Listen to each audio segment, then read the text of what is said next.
Break के बाद फिर स्वागत है आपका। हम बात कर रहे थे मनोज तिवारी से।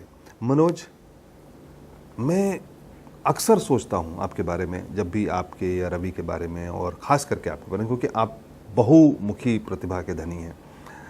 गाना भी गा लेते हैं आप, प्रेजेंटेशन भी प्रोग्राम्स का बहुत अच्छा कर लेते हैं, एंकरिंग भी कर लेते हैं आप एक्टर भी बहुत अच्छे हैं, आप राजनीति के क्षेत्र में भी गए, आप सोशल क्षेत्र में भी आपने अपनी दखल दिखाई है। कि पिछले 4-5 वर्षों में बिहार आपका लगातार आना जाना रहा है, उससे पहले भी आप बिहार आते जाते रहे हैं। क्या परिवर्तन आपको नजर आए हैं? 4 साल से जाने की इच्छा बढ़ गई भैया।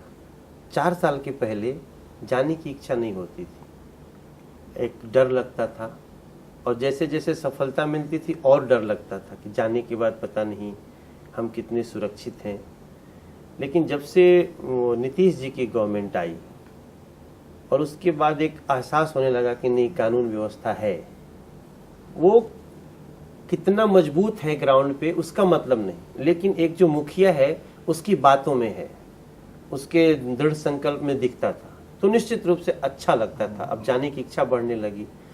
फिर उनकी जो सबसे अच्छी बात लगी कि उस दौरान उस शासन की, कि कलाकारों को भी पूछा गया, जो कलाकार जिस स्तर का है उसके हिसाब से उसको सम्मान दिया गया, तो अच्छा लगा। अब जाने की इच्छा होती है। लोगों से क्या आपको मतलब, आज जब लोग बिहारी लोगों की आंखों में देखते हैं, बिहार स्टेशन, पटना स्टेशन पर, या पटना के गांधी मैदान में, या आप छोटे छोटे शहरों में जाते हैं, तो क्या आपको किस तरह के वाइब्स मिलते हैं? खासतौर से जो पढ़ा लिखा तबका है, उनको उनके अंदर से एक पॉजिटिव वाइब्स दिखने लगी, उनके व्यवहार में भी चेंज आने लगा। और खासतौर से एक प्रॉब्लम मैंने बहुत महसूस करी कि पटना से हम मुगल सराय आ रहे हैं, ट्रेन में बैठते हैं, लड़के बैठते थे, वो जो जिस तरह से ट्रेन में डिस्टर्ब करते थे और लोगों को, उसमें भी भैया मैंने कमी देखी। ऐसा लगा कहीं ना कहीं सबको एहसास हो रहा है कि बिहार की इमेज बनाने में सबका योगदान होना चाहिए। वो मैंने महसूस किया।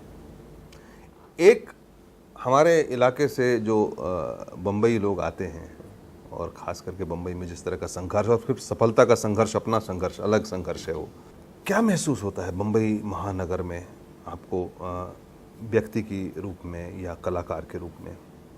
शुरू से थोड़ी शुरुआती दिनों के कुछ बातें बताओ भैया। आकर्षण तो बहुत बड़ा है मुंबई का, और तब जब हम एक पीछे के देखते हैं, जो पीछे के लोग हमारे जो आदर्श हैं, वो चाहे प्रकाश झा जी हों, शत्रुघ्न सिन्हा जी हों, मनोज बाजपेयी हों,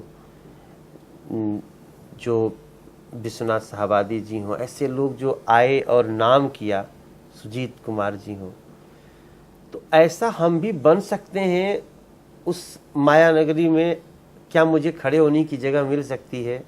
क्या हम भी फुटपाथ पे सोएंगे, उसके बाद एक दिन अपनी गाड़ी में घूम सकते हैं फुटपाथ पे बैठे लोगों को देखते हुए? इन भावनाओं के साथ मुझे आज भी याद है जब पहली बार मुझे कहा गया था कि तुम्हें प्रोग्राम करना है मुंबई में, 7 साल गाने के बाद मुझे पहली बार जब मौका मिला है आने का, तो मैं ये पवई में मेरा एक शो था, तो मुझे लगता था कि जाऊंगा, कोई ऐसा मिलेगा जो मुझे बार बार मैं मुंबई आने लगूंगा। तो ये बार बार मुंबई कैसे आऊं, इसका बहुत आकर्षण रहा। क्या हुआ था? क्या प्रोग्राम था, कैसे बताओ उसके बारे में? वो कोई एक इधर पवई में कोई चंदन गुप्ता या कुछ करके ऐसे एक नगर सेवक थे, उन्होंने मुझे बुलाया था, मुझे गाने को बुलाया था, और चीफ गेस्ट थी फूलन देवी। और मुलाकात हुई थी फूलन जी, उनसे मतलब मुलाकात हुई थी। तो मैं पहली बार फूलन देवी को, जो बेहमई कांड से पढ़ता था अखबार में सब कुछ, और हमको भी फ्लाइट से भैया बुलाया गया था, और तब मैं पहली बार फ्लाइट में बैठा था।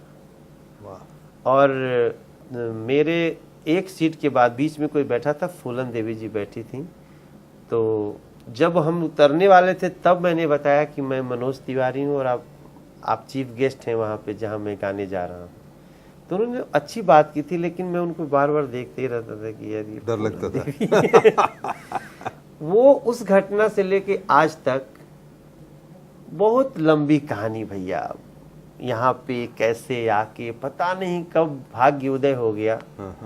और हम लोगों के लिए तो निश्चित रूप से, हम क्या जितने लोग हैं उनके लिए मुंबई एक सचमुच में वो माँ है जो सफलता के दर्शन कराती है। कर्म भूमि है हमारी। कर्म भूमि है हमारी।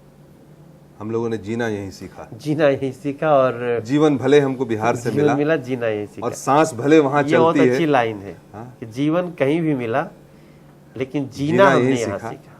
और सांस भले हमारी वहां चलती है, बिहार में चलती है, लेकिन जीते हम यहाँ हैं। हम लोगों के लिए सच्ची लाइन। हाँ, क्योंकि हमेशा सोचते हैं वहाँ के बारे में। मैं जानता हूँ आप भी सोचते रहते हैं। क्या आगे आने वाले समय में कुछ वहाँ करने का इरादा है बिहार में? वही करने का इरादा है भैया। वैसे भी मतलब जितना टाइम हम लोग गुजार चुके हैं, तो अभी भी मैं अपने जहाँ का मैं रहने वाला हूँ मोहनिया का, वहाँ पे एक अपनी ज़मीन है, तो अलग अलग जगह थी, उसको एक जगह कर रहा हूँ ताकि एक स्कूल बना सकूँ। एक ये जो मर्चेंट नेवी के जो बच्चे तैयार होते हैं, एक बड़ी कंपनी से बात हुई, अमेरिकन कंपनी है, उनको हमेशा लड़के चाहिए, तो उनके लिए वहाँ पे स्कूल खोल रहा हूँ ताकि हम उनको दे सकें बच्चों को।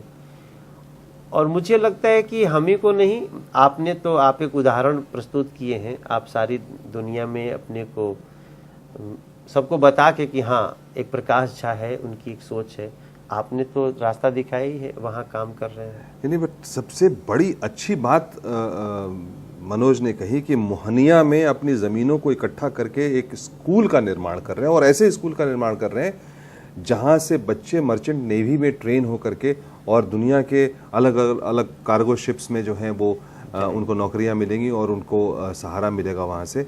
मनोज, हम इसके बारे में और आपसे बात करेंगे एक छोटे से ब्रेक के बाद लौट करके।